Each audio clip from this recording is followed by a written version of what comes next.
This might look like a story about a video game, but it's really about something much, much bigger.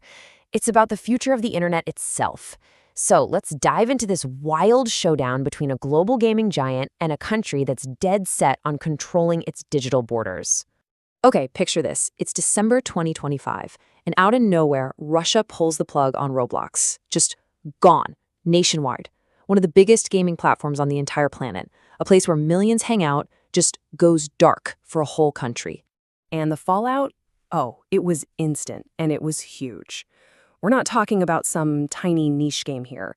We're talking about an estimated 18 million people playing every single month in Russia, and most of them are kids and teenagers. Suddenly, they're just cut off from their friends, from the worlds they built, everything. Now, this is where the story gets really incredible. The reaction wasn't just, a few grumpy kids. No, a pro-Kremlin official, a censorship advocate of all people, said he got over 63,000 letters from kids. And get this, he claims half of them literally said they wanted to leave Russia because the game was banned. I mean, wow, this wasn't just about a game. For them, it was everything. So you've got to be asking, how did we even get here? Why on earth would a government take such a huge step against a game that millions of its own young people absolutely love? Let's break down the official reasons they gave.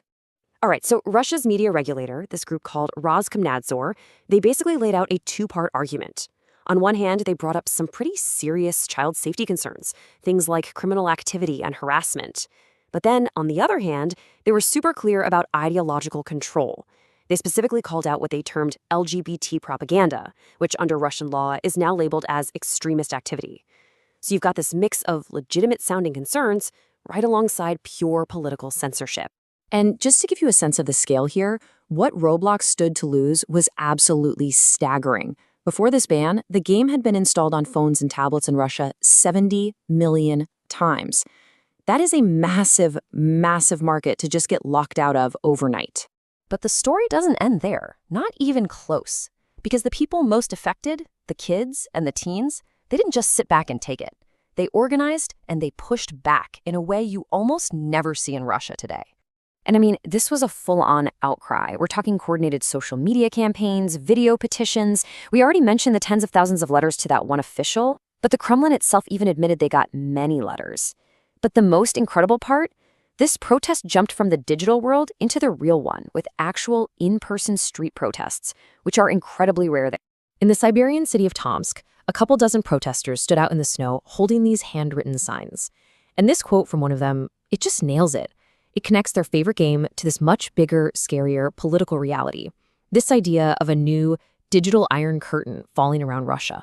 So if you're Roblox, you're in a tough spot, right? Your game is banned, your biggest fans are literally protesting in the streets for you. What's your next move?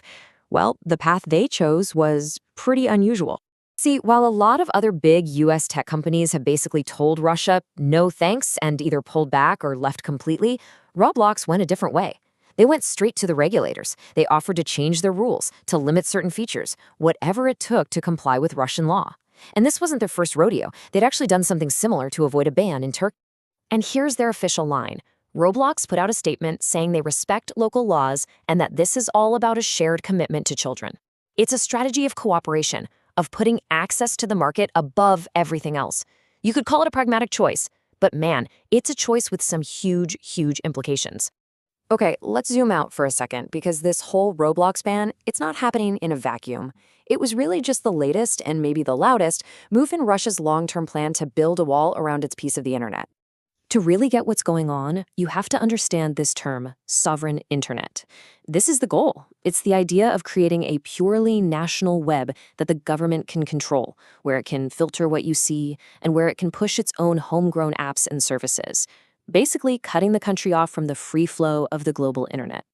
And trust me, this didn't just happen. They've been building the legal tools for this for more than a decade. It started with laws for blacklisting websites, then they gave themselves the power to block sites without even needing a judge's permission.